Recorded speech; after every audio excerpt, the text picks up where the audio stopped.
8 ലക്ഷം കോടി രൂപ കടലിൽ ഒഴുക്കിക്കളഞ്ഞ അമേരിക്കയുടെ മണ്ടത്തരം.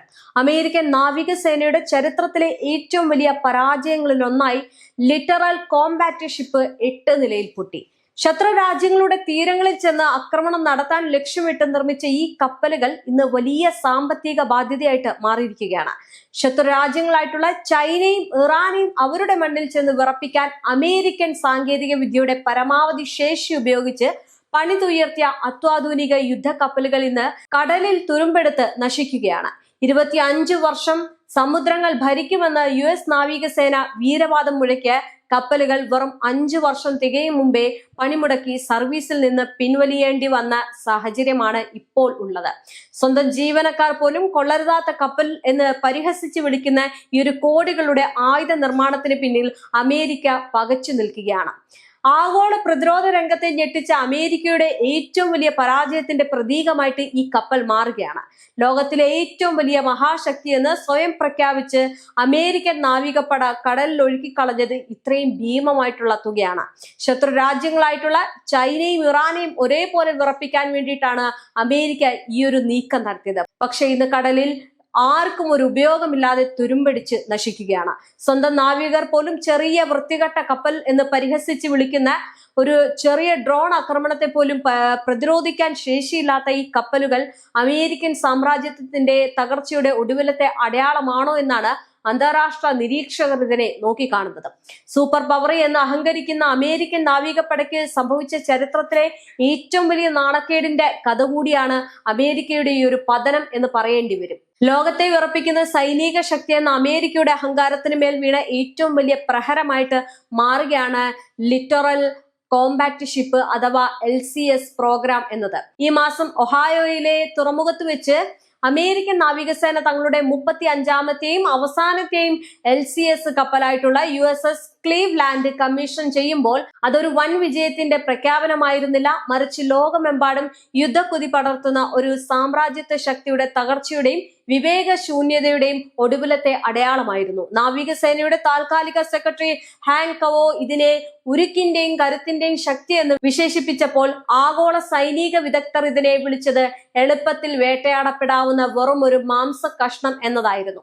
തങ്ങളുടെ ആഗോള മേധാവിത്വം നിലനിർത്താൻ അമേരിക്കൻ നികുതിദായകരുടെ $100 മില്യൺ ഏകദേശം 8 ലക്ഷം കോടി രൂപ എന്ന് വേണമെങ്കിൽ പറയാം വെള്ളത്തിൽ ഒഴുക്കിയ ഈ ഒരു പദ്ധതി അമേരിക്കയുടെ ചരിത്രത്തിലെ ഏറ്റവും വലിയ അഴിമതിയുടെയും ആസൂത്രണമില്ലായ്മയുടെയും പ്രതീകമായിട്ട് ഇന്ന് ലോകത്തിന് മുന്നിൽ തുറന്നു കാട്ടപ്പെടുകയാണ്. 20ാം നൂറ്റാണ്ടിന്റെ തുടക്കത്തിൽ ഇറാനെയും ചൈനയും അവരുടെ സ്വന്തം തീരങ്ങളിൽ ചെന്ന് ഭീഷണിപ്പെടുത്തുക എന്ന ലക്ഷ്യത്തോടെയാണ് അമേരിക്ക ഈ ഒരു സ്ട്രീറ്റ് ഫൈറ്റർ കപ്പലുകൾക്ക് രൂപം നൽകിയത്. പേർഷ്യൻ ഗൾഫിലും ദക്ഷിണ ചൈന കടലിലും ആഴം കുറഞ്ഞ തീരദേശ ജലാശയങ്ങളിൽ അതിവേഗം കുതിച്ചുയർന്ന ശത്രുക്കളുടെ മൈനുകൾ വേട്ടയാടാനും അന്തർവാഹിനികളെ തകർക്കാനും കഴിയുന്ന ഒരു അമാനുഷിക കപ്പലായിരുന്നു അമേരിക്കൻ ഭാവനയിൽ LCS ഉണ്ടായിരുന്നത്. എന്നാൽ ആർത്തി പൂണ്ട മുതലാളിത്തത്തിന്റെ താല്പര്യങ്ങൾ സംരക്ഷിക്കാൻ 2 വ്യത്യസ്ത കമ്പനികൾക്ക് കപ്പൽ നിർമ്മാണ കരാർ നൽകിയതോടെ നാവികസേനയുടെ കപ്പൽ പടയിൽ ആശയക്കുഴപ്പങ്ങളുടെ തുടക്കമുണ്ടായി. സ്റ്റീൽ കൊണ്ട് നിർമ്മിച്ച ഫ്രീഡം ക്ലാസ്, അലൂമിനിയം കൊണ്ടുള്ള ഇൻഡിപെൻഡൻസ് ക്ലാസ് എന്നിങ്ങനെ ഒന്നൊന്നായി വ്യത്യസ്തമായിട്ടുള്ള 2 ഡിസൈനുകൾ വിതരണ ശൃംഖലയും ലോജിസ്റ്റിക്സിനെയും പൂർണ്ണമായിട്ട് തകിടം മറിച്ചു. കപ്പൽ എന്തിനുപയോഗിക്കണമെന്ന് തീരുമാനിക്കുന്നത് മുമ്പ് കപ്പലിന്റെ നിർമ്മാണം പൂർത്തിയാക്കിയ നാവിക ആസൂത്രകരുടെ വിഡ്ഢിത്തം ഈ ഒരു പ്രോഗ്രാമിനെ തുടക്കം മുതലേ ഒരു ദുരന്തമാക്കി മാറ്റിയിരുന്നു. വേഗതയേറിയ വാട്ടർ ജെറ്റ് എഞ്ചിനുകളും അത്യാധുനിക സാങ്കേതിക വിദ്യയും അവകാശപ്പെട്ട് കടലിലിറങ്ങിയ ഈ ഒരു കപ്പലുകൾക്ക് വളരെ പെട്ടെന്ന് തന്നെ നാവികർക്കിടയിൽ ലിറ്ററൽ കോംബാറ്റ് ഷിപ്പ് എന്നതിന് പകരം ലിറ്റിൽ ക്രാപ്പി ഷിപ്പ് അഥവാ ചെറിയ വൃത്തികെട്ട കപ്പൽ എന്ന പരിഹാസ്യമായിട്ടുള്ള പേര് വീണു. 2016 സിംഗപ്പൂരിൽ വെച്ച് USS ഫോർട്ട് വർത്തിന്റെ പ്രൊപ്പോഷൻസ് സിസ്റ്റം തകരാറായതിനെ തുടർന്ന് 8 മാസത്തിലധികമാണ് ആ കപ്പൽ കട്ടപ്പുറത്തിരുന്നത്. തുടർന്ന് അങ്ങോട്ട് ഗിയർ ബോക്സ് തകരാറുകളും എഞ്ചിൻ ചോർച്ചയും അലൂമിനിയം ബോഡിയിലെ വിള്ളലുകളും കാരണം ഈ കപ്പലുകൾ നാവികസേനയ്ക്ക് ഒരു വലിയ ബാധ്യതയായിട്ട് മാറി. 25 വർഷം സർവീസ് നടത്തുമെന്ന് പ്രഖ്യാപിച്ച് പണിതുയർത്തിയ USS സിയോക്സ് സിറ്റി വെറും 5 വർഷത്തെ സേവനത്തിന് ശേഷം 2023 നാവികസേനയ്ക്ക് ഡീകമ്മീഷൻ ചെയ്യേണ്ടി വന്നു. കോടിക്കണക്കിന് ഡോളർ വിലയുള്ള കപ്പലുകൾ തുരുമ്പെടുത്ത് നശിക്കുന്നത് തടയാൻ US കോൺഗ്രസ് നിയമങ്ങൾ കൊണ്ടുവന്നെങ്കിലും സ്വന്തം ജീവനക്കാരുടെ ജീവന് പോലും സുരക്ഷ നൽകാൻ കഴിയാത്ത ഈ കപ്പലുകളെ കടലിലിറക്കാൻ നാവികസേന ഇന്ന് ഭയപ്പെടുകയാണ്. അമേരിക്കയുടെ ആഗോള അപ്രമാദിത്വത്തിന്റെ പതനം പൂർത്തിയാകുന്നത് ഈ കപ്പലുകളുടെ പ്രതിരോധ ഇല്ലായ്മയിലൂടെയാണ്. ഇറാനുമായിട്ടുള്ള നിലവിലെ സംഘർഷത്തിൽ ഹോർമുസ് കടലിടുക്കിലെ മൈനുകൾ നീക്കം ചെയ്യാൻ അയച്ച 3 LCS കപ്പലുകൾക്ക് അവിടെ ഒരു പുല്ലുപോലും മാറ്റാൻ കഴിഞ്ഞിട്ടില്ല എന്നതാണ് മറ്റൊരു യാഥാർത്ഥ്യം. മുൻ അമേരിക്കൻ നേവി ക്യാപ്റ്റൻ കാൾ ഷുസ്റ്റർ സാക്ഷ്യപ്പെടുത്തുന്നത് പോലെ ശത്രുക്കളുടെ ഒരൊറ്റ ക്രൂയിസ് മിസൈലിനോ ആധുനിക ഡ്രോണുകൾക്കോ അല്ലെങ്കിൽ വ്യോമാക്രമണങ്ങൾക്കോ മുന്നിൽ പൂർണ്ണമായിട്ടും നിസ്സഹായരാണ് ഈ കപ്പൽ എന്നതാണ്. ഒരു വിമാന വിരുദ്ധ പ്രതിരോധ സംവിധാനവും ഇല്ലാത്ത ശത്രുക്കളുടെ അല്ലെങ്കിൽ എളുപ്പമായിട്ട് ഇരയായിട്ട് മാറുന്ന LCS കപ്പലുകളെ ഭയന്ന് ഒടുവിൽ US സെൻട്രൽ കമാൻഡിന് വലിയ ഡിസ്ട്രോയർ കപ്പലുകളെയാണ് മൈൻ സിപ്പിങ്ങിനായിട്ട് രംഗത്തിറക്കേണ്ടി വന്നത്. കടൽ കൊള്ളക്കാരെ നേരിടാൻ പോലും കെൽപ്പില്ലാത്ത ഈ കപ്പലുകൾ മലേഷ്യയിലും സിംഗപ്പൂരിലും സുരക്ഷിത തുറമുഖങ്ങളിൽ ഒളിച്ചിരിക്കുമ്പോൾ അമേരിക്കയുടെ നാവിക മേധാവിത്വം വെറും ഒരു കട്ടക്കടലാസ് പുലിയാണെന്ന് ലോകത്തിന് മുന്നിൽ ബോധ്യപ്പെടുത്തുകയാണ്. LCC എന്ന ഹിമാലയൻ പരാജയത്തിൽ നിന്ന് പാഠം ഉൾക്കൊള്ളാൻ അമേരിക്കൻ സാമ്രാജ്യത്വം ഇപ്പോഴും തയ്യാറായിട്ടില്ല. ചൈനയുടെ അതിവേഗം വളരുന്ന കപ്പൽ പടയോട് മത്സരിക്കാൻ കഴിയാത്ത ശ്വാസം മുട്ടുന്ന നാവികസേന ഇപ്പോൾ കപ്പൽ നിർമ്മാണ പദ്ധതികൾ ഒന്നൊന്നായിട്ട് റദ്ദാക്കുകയാണ് ചെയ്യുന്നത്.